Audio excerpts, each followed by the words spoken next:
So what are the demands of the farmer groups that are agitating in the Farm Stir 2.0? We have 6 main demands from the list that has been gathered. On the top, of course, is the law guaranteeing a minimum support price for all the crops. Now, according to our information, the cost to procure those 23 crops, at least, which the farmers want an MSP on, let's try and get you facts and details of what it may come in the future for the government. 17 lakh crore rupees will be needed, which means about 50% of annual budgetary expenditure will be needed to put forth for an MSP on these 23 crops. Let's take a look at how it has been in the past few years. Centre's MSP payout that has been earlier was 2.23 lakh crore rupees. This has gone 115% more than 2013-2014. So there has been a step up when it came to about a decade ago when the MSP payout was made.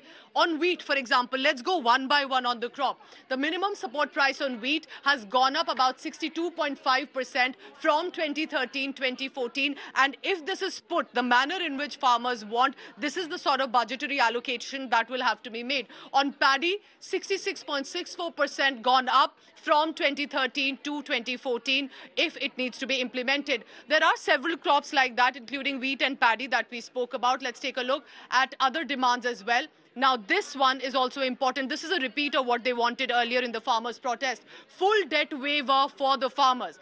If the debts will be waived, like it happened in 2008 for small and marginal farmers, it would come about to an expenditure of 52,000 crore rupees, like it happened. Of course, all of this going in from the government money, taxpayers' money.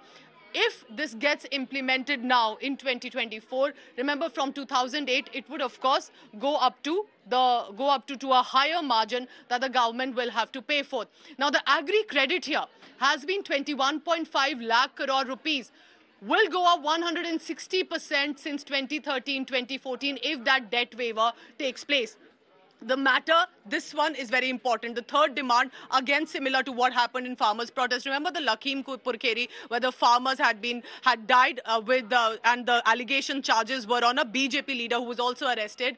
The matter is still sub judice. The prime accused has been on bail, and this was a big face-off between the farmers and the ruling party and the government at the center. They want a strict punishment in the Lakhimpur Kheri case. Demand 4, withdraw from the WTO. Freeze the free trade agreement that India has been working actively, specifically, for example, with the United Kingdom.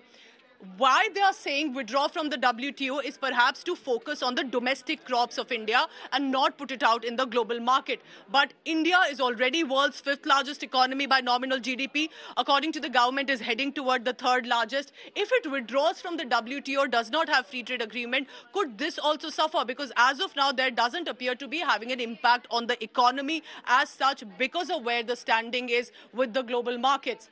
India's agriculture exports have crossed $50 billion in 2021-2022. So has that association with the WTO really hampered India? Does not look like at this point. But exiting WTO could isolate India from the global markets as well. So that is one of the demands, to withdraw from the WTO, that the government is not convinced about to assure. However, the 5th demand, give pension to the farmers and farm laborers. Now, 9% of government revenue receipts already go in that pension payout. It's already a big enough number. What if the farmers also get added to it? It could spur a competing claim among the farmers. How does the government decide what kind of farmers should get what kind of a pension? And again, the expenditure that will be added to it in the budgetary allocation. The allocation could double to 1,46,000 crore rupees, according to the estimate that has been surfaced. So, and finally, the 6th demand, give 200 days employment under the MG Narega per year.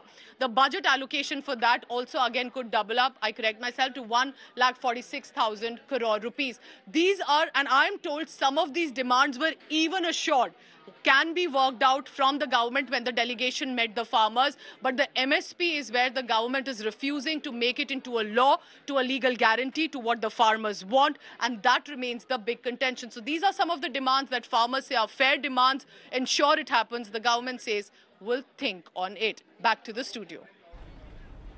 Thanks, Pooja, for joining us on that. In fact, our reporters are deployed across the border areas. Shambhu border seems to be the worst affected, with clashes between the police and farmers. Tikri border, Singhu border, all our reporters bringing us this ground reality. Amidst tear gas shelling on day 2 at the Shambhu border, more arrangements are also being made at the Tikri border where I am right now. Freshly, now ply is being cut into various shapes and being added in between the already existing cement boulders. You can see out here how they have added more plies from the current position where these stone boulders have been kept and cement has been put. More plies are being added. The logic at the moment is that the border needs to be completely cemented and fortified so that the farmers, if they breach the barricades from Kharoli border, they are not able to cross this particular place. Now, I had told you that the cement has been put early in the morning today. They are going to be adding more cement on this so that it stops in between these two stone boulders that have been kept here, aside from the barbed wires that we are currently surrounded by. But since farmers are unrelenting and they continue to say that they want to march towards Delhi until a law on MSP is brought by the government, the farmers will stop at nothing, and so will the authorities take every step to make sure that their march is not successful to reach Delhi. With Nasir Khan from Tikri border, Milan Sharma for India Today. हम लोग Shambhu border पर मौजूद हैं और इस वक्त जहां तक भी हमारी नजर जा रही है, हमें किसान दिखाई दे रहे हैं। किसानों की हिम्मत, किसानों का जज्बा भी देखने को मिल रहा है। देखिए, एक तरफ जहां किसान डटे हैं, दूसरी तरफ हरियाणा पुलिस डटी है और किसान किस तरह से यहां आंसू गैस के गोलों को सह रहे हैं, उसका बानगी देखिए। ये साहब हैं, ये देखिए छर्रे इनके कपड़ों पे गिरे हैं और कपड़ों में छेद हो गया है। आप देखिए यहाँ पर चोट लगी हुई है। आप अपना नाम बताइए। नाम मेरा गुरप्रीत सिंह जी, जिला गुरप्रीत सिंह जी ਕਿਹੜੀ ਥਾਂ ਤੇ ਆਏ ਹੋ? ਜ਼ਿਲ੍ਹਾ ਫਿਰੋਜ਼ਪੁਰ ਜੀ। ਅੱਛਾ, ਤੁਸੀਂ ਦੱਸੋਗੇ ਕਿ ਤੁਹਾਡੇ ਤੇ ਅਸਰੂ ਗੈਸ ਦਾ ਗੋਲਾ ਡਿੱਗਿਆ ਸੀ? ਸਾਜੀ ਗੋਲੇ ਡਿੱਗੇ ਜੀ, ਉਹਨਾਂ ਗੋਲੀਆਂ ਵੀ ਚਲਾਈਆਂ ਜੀ। ਆਹ ਚੱਲ ਪਿਆ, ਤੁਸੀਂ ਉਧਰ ਲਾਈਵ ਖਾਓ ਜੀ। ਉਹ ਦੇਖੋ ਡਰੋਨ ਆ ਗਿਆ ਜੀ, ਉੱਤੇ ਡਰੋਨ ਆਉਂਦਾ ਜੀ। ਡਰੋਨ 'ਚ 4 ਗੋਲੇ ਹੁੰਦੇ ਆ ਜੀ। ਉਹ ਡਰੋਨ ਗੋਲੇ ਸਿੱਟਦਾ ਜੀ, ਉੱਤੇ गोला ਅਸੀਂ ਡਿੱਗ पए। दूजा गोला आया जी, साड़ी बांह पे लगा। एक तरफ हमें किसान बता रहे हैं कि उनके ऊपर आंसू गैस के गोले छोड़े जा रहे हैं और वहीं देखिए हरियाणा की तरफ में इस वक्त जो है आंसू गैस के गोले छोड़े जाने लगे हैं। किसान बड़ी संख्या में आज यहाँ पर मौजूद है और उनको तितर बितर करने के लिए अब बाकायदा कई बड़ी संख्या में आंसू गैस के गोले छोड़े जा रहे हैं। ड्रोन से नजर रखी जा रही है और कई बार ड्रोन के जरिए भी आंसू गैस के गोले छोड़े जा रहे हैं। लेकिन किसान है, देखिए हिम्मत देखिए उनकी, यहाँ पर बड़ी मात्रा में आज जुटे हुए हैं और आज का दिन उनके लिए इसलिए भी खास है क्योंकि ये दूसरा दिन है और ਉਹ ਪੂਰੇ ਐਲੇ ਪਾਗਲ ਹੋ ਚੁੱਕੇ ਆ। ਹਰਿਆਣਾ ਸਰਕਾਰ ਜੋ ਹੈ ਇਸ ਵੇਲੇ ਪੂਰੀ, ਸਾਡੇ ਕਿਸਾਨ ਜਿਹੜੇ ਭਰਾ ਵਾ ਸਾਰੇ ਸ਼ਾਂਤਮਈ ਧਰਨੇ 'ਚ ਖਲੋਤੇ ਆ। ਦੇਖੋ ਤੁਸੀਂ ਖੁਦ ਦੇਖ ਲਓ ਕੀ ਕਰ ਰਿਹਾ, ਡਰੋਨ ਦੇ ਨਾਲ ਉਹ ਚਲਾ ਰਹੇ ਆ। देखिए किसान आप कह रहे हैं कि हरियाणा सरकार, हरियाणा पुलिस जो भी कर रही है वो सही नहीं है क्योंकि उनका प्रोटेस्ट फिलहाल शांत प्रिय था और अब ये किसान भी देखिए तैयार है। हाथ में उन्होंने गिली बोरियां ले रखी है ताकि आंसू गैस का गोला यहाँ पर गिरे तो अपना बचाव कर सकें।